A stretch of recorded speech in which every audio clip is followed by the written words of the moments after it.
नमस्कार. संपूर्ण महाराष्ट्रासह आपल्या जिल्ह्यातील व तालुक्यातील ताज्या घडामोडी मोबाईलवर पाहण्यासाठी तेज महाराष्ट्र वार्ताला जर तुम्ही युट्यूबवर पाहत असाल तर फॉलो आणि शेअर नक्की करा. जर फेसबुकवर पाहत असाल तर नक्की फॉलो करा.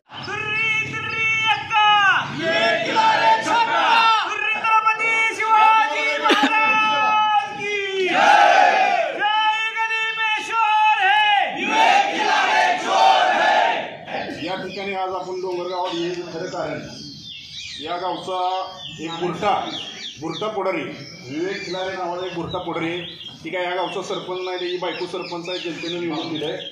जनतेनं सगळ्यात मोठी चूक केली. असा हरामखोर माणूस इथं या गावचा मिस्टर सरपंच केला आहे.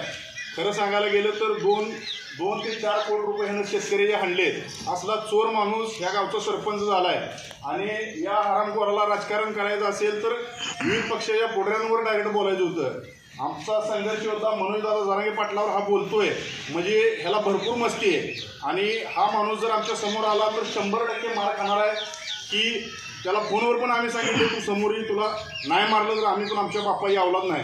आणि त्या गावाला विनंती आहे कळकळीची, तो जर गावात आला तर त्याला गावबंदी करा.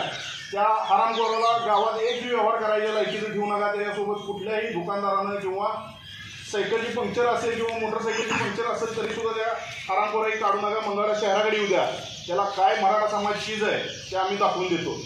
आणि खरं बोलायला गेलं तर शुल्लक आहे तो माणूस. त्यानं फोन केल्यावर सांगितलं की मी पोस्ट फॉरवर्ड केली आहे म्हणून त्याला उल्लेख करत होता तर कशाला फॉरवर्ड केली.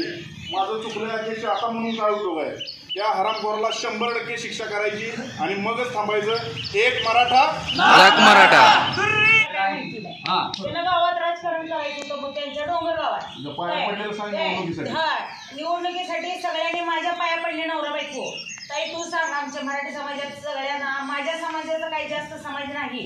मंगळवाड्यात तुमच्या डोंगर गावात मला पेट्या पुजारी बोलवली की ताई तू मराठी समाजाला थोडंसं सांग की विवेक खिलारे गावचा विकास करेल, हे करेल. जर गावात आमच्या जास्त विरोध पार्टी सांगितल्यानंतर गावाले पण किंवा मराठीच्या समाजाने त्यांना, माझ्या भावांना जी मंगळवाड्याची किंवा ज्यांना मदत करतात मंगळवाड्या समाजांना, तर ह्यांनाच मंगळवाड्या समाजाच्या भावांना किंवा आयांसाठी जो माझा दादा बसतोय तिकडे जरांगे दादा जो उपोषणाला बसतोय त्याच्यावर येणं टीका जर करत असेल तर मी ही मोठी बहीण किंवा लहान बहीण दादाची म्हणून सगळ्या ज्या मंगळवाड्याच्या असू द्या किंवा मराठी समाजासाठी असू द्या मी एकटी लढायला तयार. आणि मी कुणी जरी नाही पुढं आलं तर मी त्यांना दत्तू वस्ती येऊ दे, मंगळवाड्या सोडत देऊ दे, कुठेही दिसू दे, मी सरळ त्याला मारायला भेटणार नाही. रस्त्यासाठी आज उद्धव मातेने या तालुक्यामध्ये फिरतोय.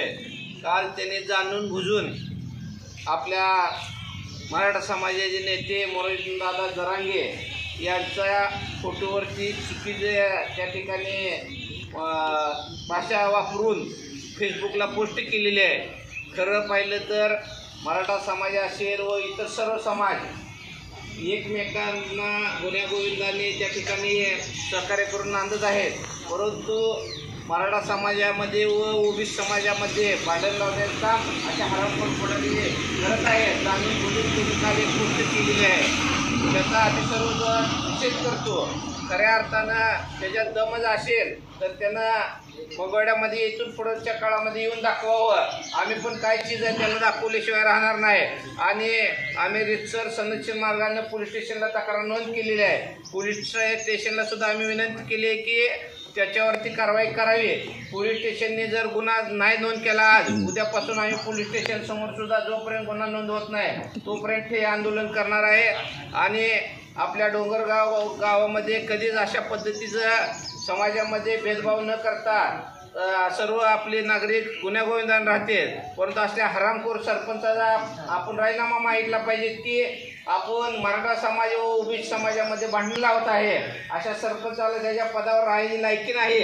आणि परत एकदा मी त्याला आवाहन करतो त्यांनी तात्काळ मंगळवाड्यामध्ये येऊन व या गावामध्ये ग्रामपंचायत कार्यालयासमोर येऊन मराठा समाजाची माफी मागितली पाहिजे व मनोजदादाची माफी मागितली पाहिजे अशी मी या ठिकाणी त्याला आवाहन करतो.